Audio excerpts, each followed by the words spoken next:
The material that you're about to listen to and engage with came from our 2017 Missiology Lectures, when myself, along with my colleague Johnny Ramirez-Johnson, said we need to do this next 2017 Missiology Lectures on this topic of race, theology, and mission. And we invited Dr. Love Sechrest to engage with us in that process. We wanted to explore the challenging questions regarding racism and ethnocentrism and xenophobia and all of those issues from the perspective of world Christianity with regard to how these realities have existed in many parts of the world, and also as part of the colonial mission endeavors.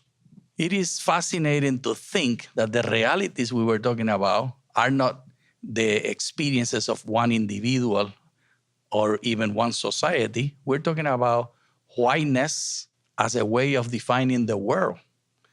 And the conference presenters address time and again this epistemology, this way of making meaning. It has also been described as colonization and post-colonization. The question is not about guilt, it's about engagement. It's about what are we going to do with what we have inherited. So the fact that we're having the conversation should not point a finger at you as a listener or viewer. But these are hard conversations. The conversation about race is one that has been deferred for so long and so often, over and over again. As soon as we get close to having a meaningful conversation about race, we recoil from the pain of it. And so in our lectures, you'll see some of that pain emerge. You'll see some people who have long experienced racism express and declare and name experiences that they have had that have been deeply formative, deformative even. So this conversation is not a pretty one, but we're having it. As observers, as listeners, you will be engaging, and we invite you to invite the Holy Spirit. The three of us pray a lot about this series. We humbly submitted to God and pleaded for God's mercy to lead us. We are feeble, and combined, we are imperfect, and we have prayed that the Lord will fill the gaps. And the conversation is only a starter. It is in your hands. It is in your community. It is in your family. And most importantly, it is on your knees.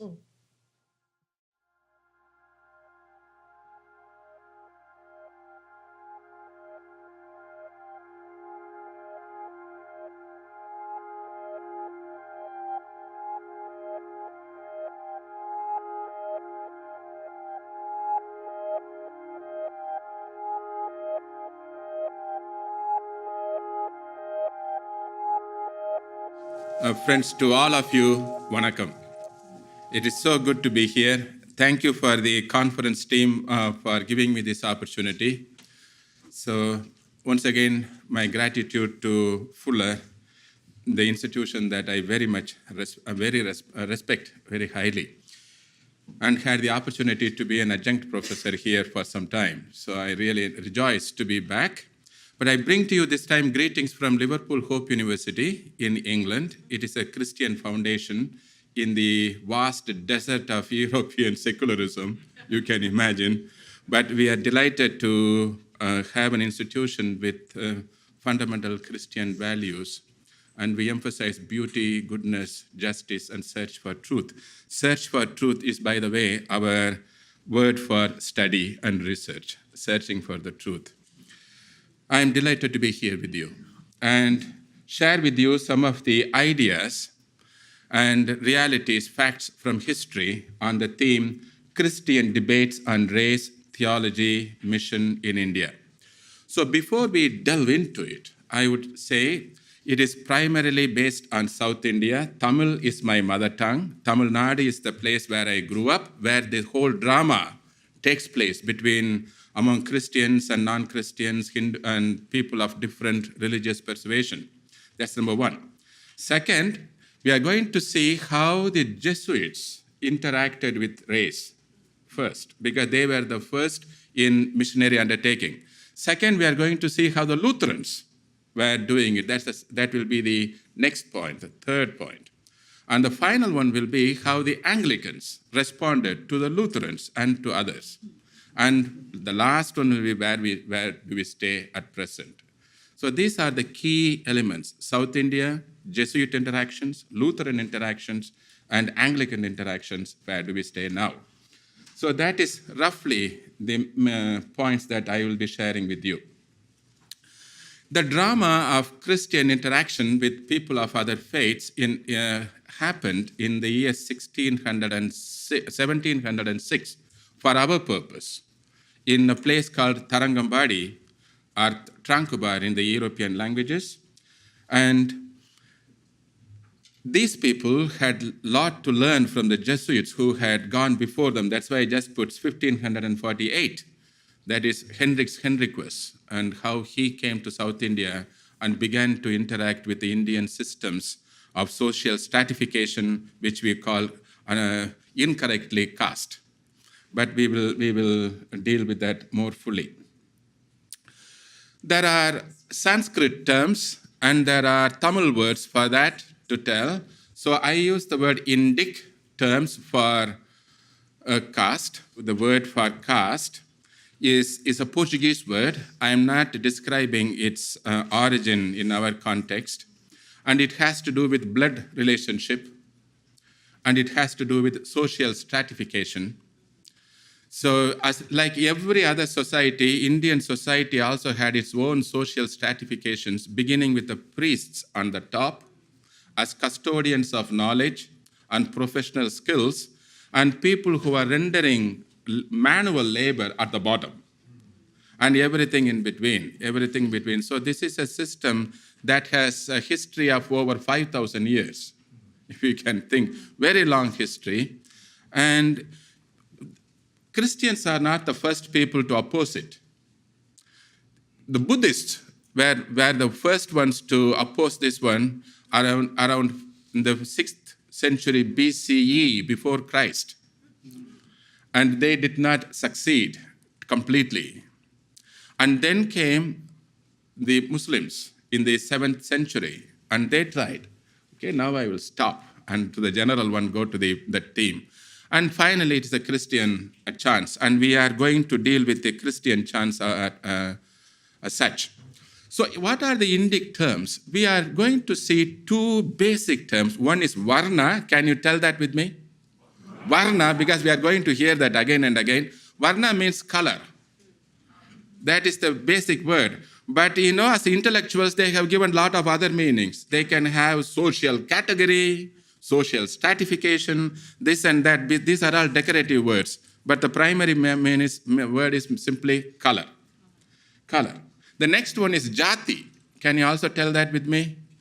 Jati is birth group. Birth group, you will see. This particular word, varna, has its origin not with human beings according to tradition, but with God and the cosmic creation of the world. So when the primal being, the supreme being, created the world as a Purusha, what happened? From his mouth came the Brahmins, and from his shoulder, the Kshatriyas, and from his thigh, the Vaishyas, and from the foot, the Shudras.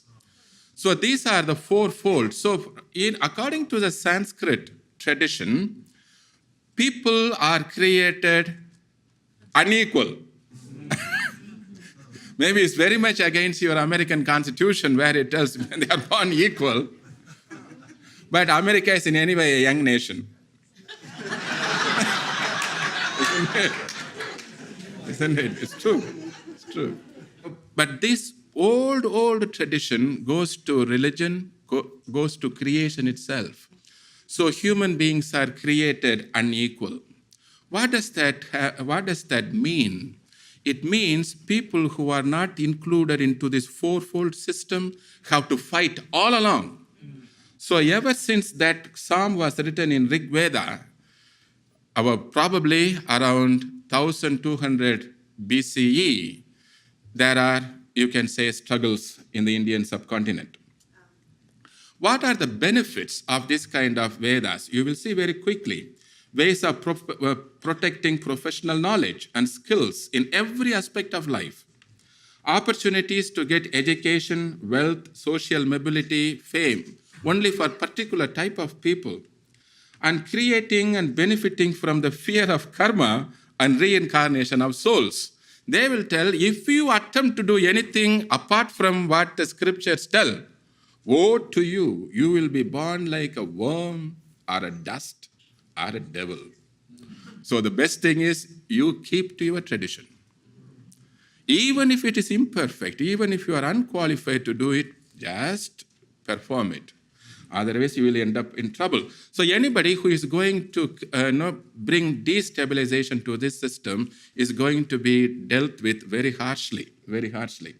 Not only that, each varna has 6 fixed works. See, this is the professional specialties for them, and they will not do anything else. So we cannot judge the people from the 21st century realities, but we need to go a little bit behind. So the Brahmins, for example, the priestly class, our teachers' class, the custodians of knowledge and makers of principles for the society, they can do only these 6 things. See, they can teach the scripture, study the scripture, that is their prerogative, teach the scripture, offer sacrifices for others. What is offering sacrifice? Just lighting a candle, a camphor flame, that is that sacrifice. And conduct sacrifice others. So if somebody brings a coconut, they will break it and give some water to them. And give gifts. This is the fantastic gift that you can see what the religious priest can give. Holy ash to be smeared on your forehead and on your arms and everywhere else. They will say if you do that, you will not get a cold because it removes all the moisture from the forehead after a good bath. But that is their explanation. And then you put yourself under the protection of the deity whose symbol you are wearing as an ash. That is they will give this interpretation, but it is ash, cow dung, burnt in a ritual way. But when you give gifts, what should you give? Gold, not a small piece. That's not acceptable. Cows, lands, and homes. Have you come across any unjust system than this one? Yes, this is the system in which Indian society existed for nearly, as I say, 5,000 years. And I'm not going to read this, just project it for you. Each group has work-specific descriptions. The last one, you will see, protect the cows, the Shudras, earn material goods, do agriculture, recite the Puranas. They cannot read the Vedas. Puranas are stories that they can read, and gifts to the 3 upper varnas, and serve them faithfully, dutifully. That is their prescribed duty. So, there are few other words that are associated with this varna, and those people who do not belong to this particular fourfold system are called caste-less. But I would prefer to call them varna-less. People who do not belong to them. So in order to describe the reality, they have been given different epithets, different names or labels. One of them is slaves, and they are thieves, brigands, panchamas, the 5th group, outcasts, accursed people, exterior caste, depressed classes, scheduled caste, and Harijans, children of Hari. That is Gandhi's favorite word, Hari. If you translate it into English, it sounds fantastic. You will just fall in love with it. Children of God. But in Sanskrit, in the Indian context, that God has a name. That is Hari, that is Vishnu. What about the children of other gods and goddesses? And this word Harijan does not answer that question. So Indian people who do not belong to the fourfold category chose for themselves one major epithet name, that is Dalit, crushed people, crushed over millennia, broken people, that's what it means. But in certain contexts, Bali Jan can be also used, the children of Bali. And I'm so happy that our Dr. Rob Johnson is here. He knows the people who are using these religions in Delhi. Other group of people who do not belong to this fourfold category are the Adivasis. The first people are the original inhabitants. This sounds harmless when we say, but you put it into land grabbing situations, or opportunities for roads and forests and minerals from the mountains. It is a heavily political economical term, Adivasis, because where the people are living in the hill country is filled with wealth, but others go and grab it, and there are a lot of protests going on. So the Dalits and Adivasis, so to say, are the current terms for people who do not belong to this fourfold category. So this one we have seen, I just told you a little bit, but how does some of the scriptural references tell them? Who are these people who do not belong to it? I told Dasa, servants. Asura is a non-hero. That means these people cannot do heroic actions. Only thing is, Asura, the word is associated with evil works. They will be able to slay and do the biddings of somebody else. They themselves do not think and discern.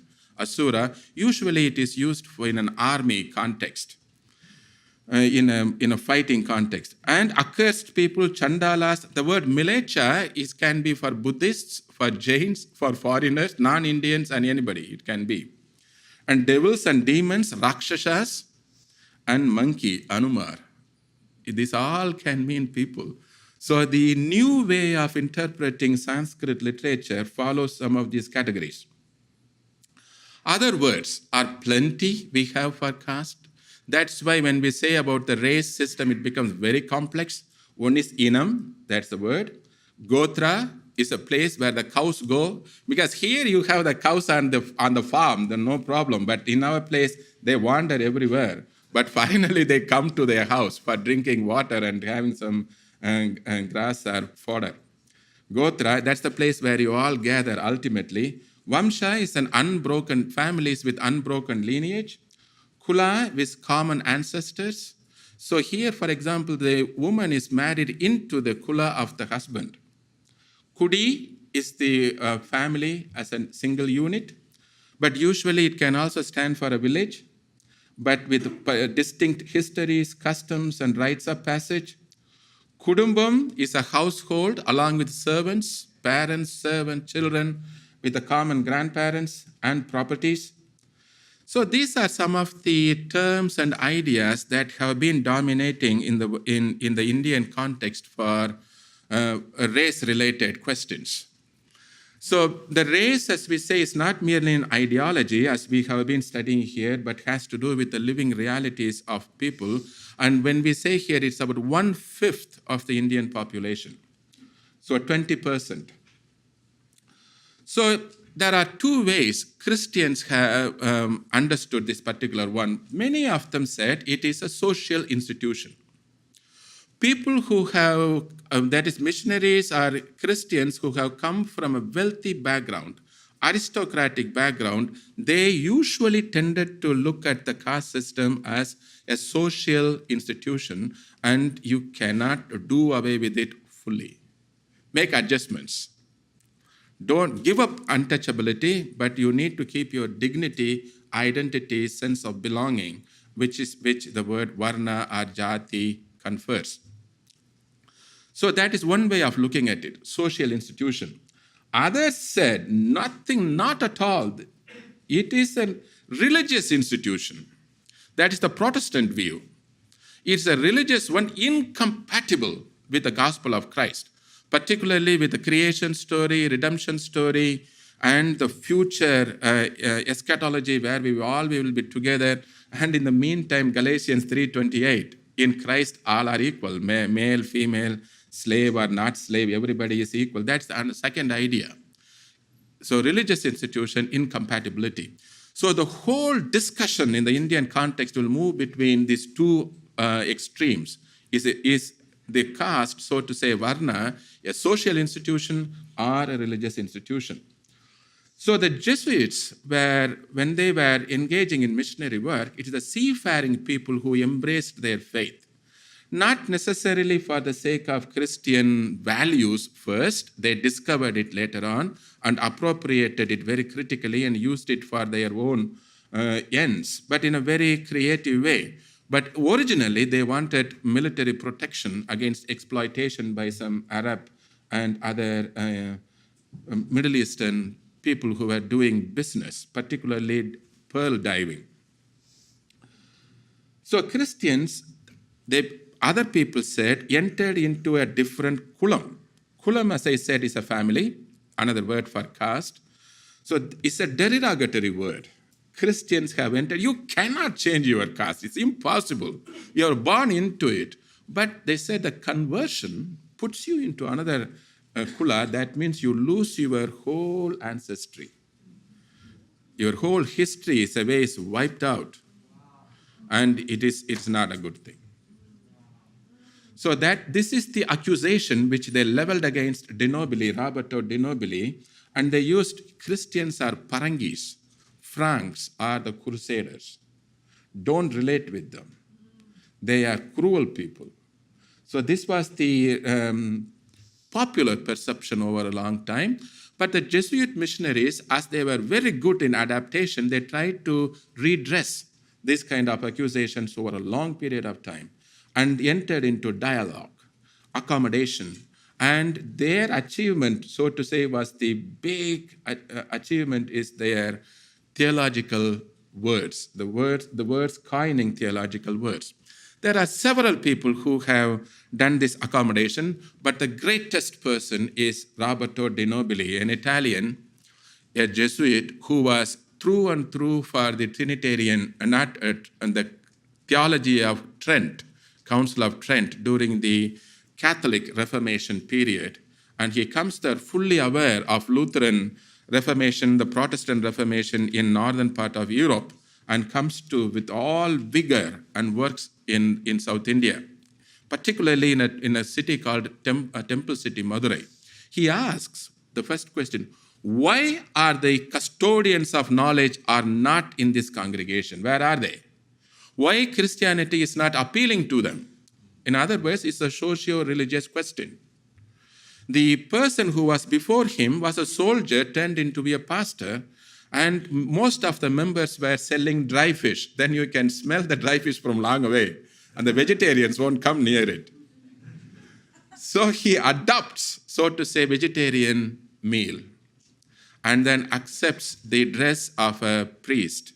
And then he pierces his ear, and then he holds a staff and holds a water pot, kamandalam, for water. Because if somebody comes to ask for blessing, you pour water and they will sip it. That is a big blessing. And when you teach, don't stand like what I do now, sit on and then you teach. Mostly those of you who may go for yoga exercises, you would have learned this system. It's a Gurukula system which De Nobili followed. This is one way of responding to the race, but did he succeed? Partially, we can say. He brought people from various backgrounds of Jadi backgrounds under the same roof, but they sat in different places. Because outside the church, outside the congregation, there were police who were standing with the whips. If anybody was not following the caste distinction, they would whip them. How do you follow it? So in that context, what De Nobili achieved was phenomenal success at that time, considering the situation. Now we move to this next point, the Lutheran engagement. That took place in a South Indian place, Tarangambadi. And then here you can see the two church buildings, one with a big steeple, that is Zion Church, 1701 built, but the colony was established 1620. For 20 years, the colonial people had no regard for their own Lutheranism. They did not bother about it. Even though in their trade agreement, they had the freedom to exercise it without any control by the Indian kings. They were not, this is not a primary goal. Trade was their goal. Then the cross-shaped one, the red with the roof that you see, that is the New Jerusalem Church, which was built in 1718. It still stands. It is called New Jerusalem Church because the old Jerusalem Church was taken into the sea. Tsunami destroyed it. But we are concerned here with one man. He is the founder, so to say, of the Tamil Lutheranism. I say with a hesitatingly founder because I do not agree with the word myself, but he introduced it. The founders are the Tamil people who embraced this faith very courageously. They were 5 servants. They are not people of great power and wealth, but they were ordinary people who courageously came forward and adopted the religious teachings of foreigners. So before coming to Tranguba, Ziegenbalg viewed the Tamil people as uncivilized, barbaric, people without even civil code of conduct. But within 2 years, he underwent a transformation, a conversion experience. He tells, my stupidity or my ignorance of their language and literature led me to the false conclusion. Because in German language, we know that word German comes probably in the 10th century. The oldest literature in Tamil is a grammar book, 2,000 years old. The previous ones we do not have in full. But if the oldest book can be a Tamil grammar, he wondered, this language must be a classical one, perhaps older than Latin, Greek, and Hebrew that he was associated with. It is indeed a much older language than these languages. So he changed his view, and he wanted to educate his fellow Germans, translated few things into German language in 1708. Please do not call Tamil people underdeveloped. Don't be racist. But in other words, the Germans were not willing to hear it. So the writings were published only in 1930, not in Germany, but in Amsterdam. So whenever Europeans said these Indians are good, Europeans at that time were not prepared to accept it. You may call it racist or whatever it is, but the truth was there's no acceptance in the beginning. So that's what he said. Tamils are not inferior to the Europeans, and Europeans are also not devils and goblins. This is the Tamil view. They were looking at the way how the European traders were functioning, because anyway, that were primarily soldiers and others. They did not take their wives with them. They found wives wherever they went, and Indian did not like them. So they said, you fellows, you have come to grab our wealth, and you are the devils and goblins, Rachadar, so don't come. Yet, finally, they said, in spite of all these achievements, he believed that dark skin was the symbol of sin. And this is the very disturbing point for me. This is my hero of whom I study for the past 25 years. But this one idea disturbs me very, very hardly.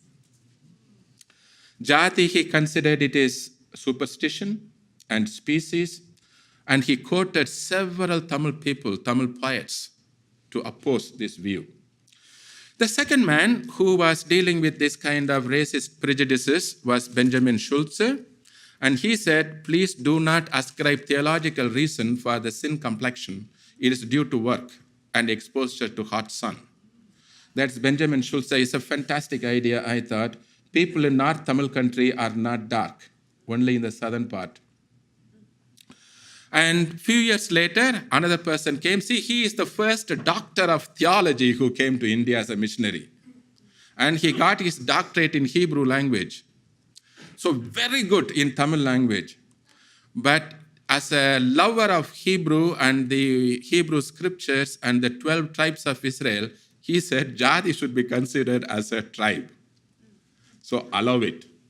Jesus did not condemn it. No old Hebrew prophets condemned it. Then why do you condemn?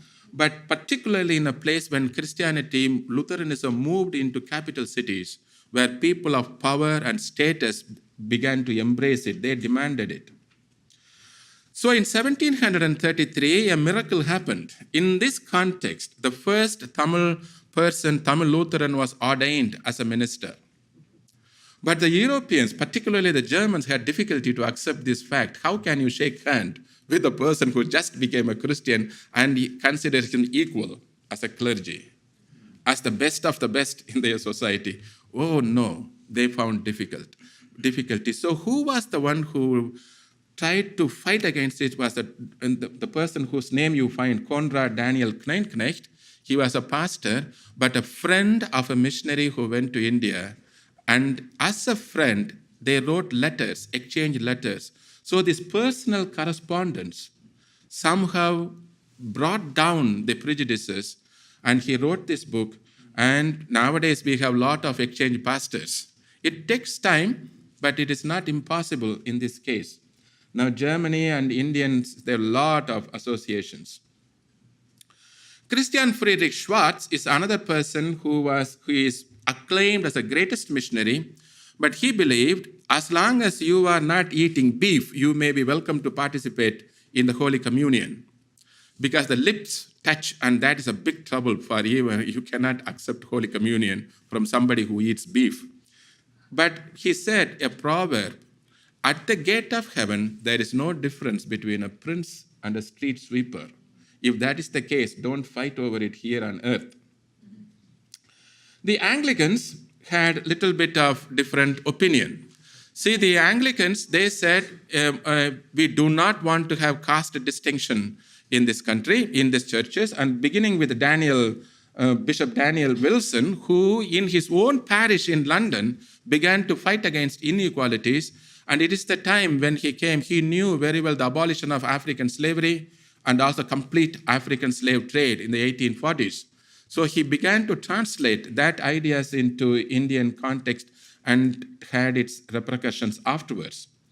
Karl Graul, who was also at the same time, slightly later on, the director, he was not a missionary, an administrator, he found it very, very difficult to give up because he is an aristocrat, so to say. He said, tolerate it.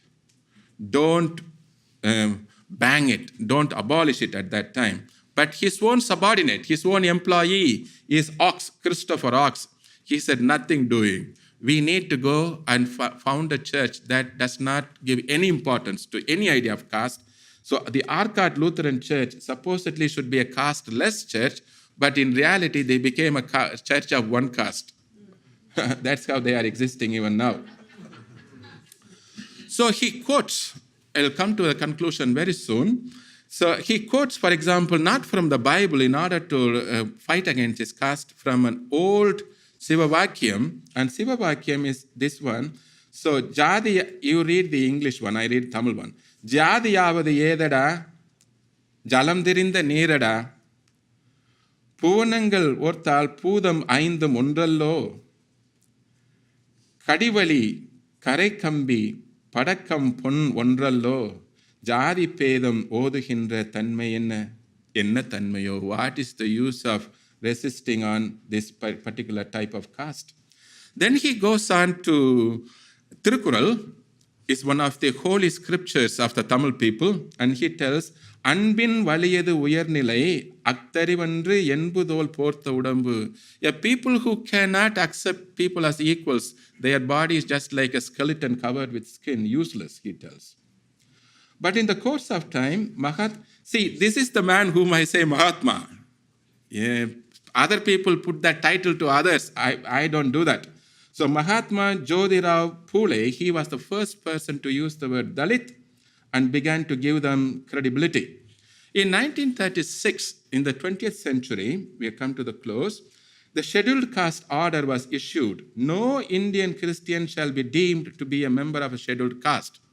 It was the Brits who were giving this degree law, but they did not understand the importance of economics, political participation, and social status, change of attitude. They did not consider them all. And Gandhi's Harijan ideology, I have already shared with you. But what do we say nowadays? How do Indian Christians respond to these race-related issues? They say no to the Sanskrit scriptures. Particularly, they are upholding Ambedkar, who wanted the annihilation of caste in India. And understand the Bible from the pathos or suffering of the people. Read it from that perspective. racist jati among the Tamil Christians. It is still there because without that identity, there is no way that they can get admission into academic institutions or get jobs. They need to produce community certificate, nowadays called not caste certificate. And do not succumb to the allurements of Sanskrit-inspired politicians. Vote bank, beware whom you choose.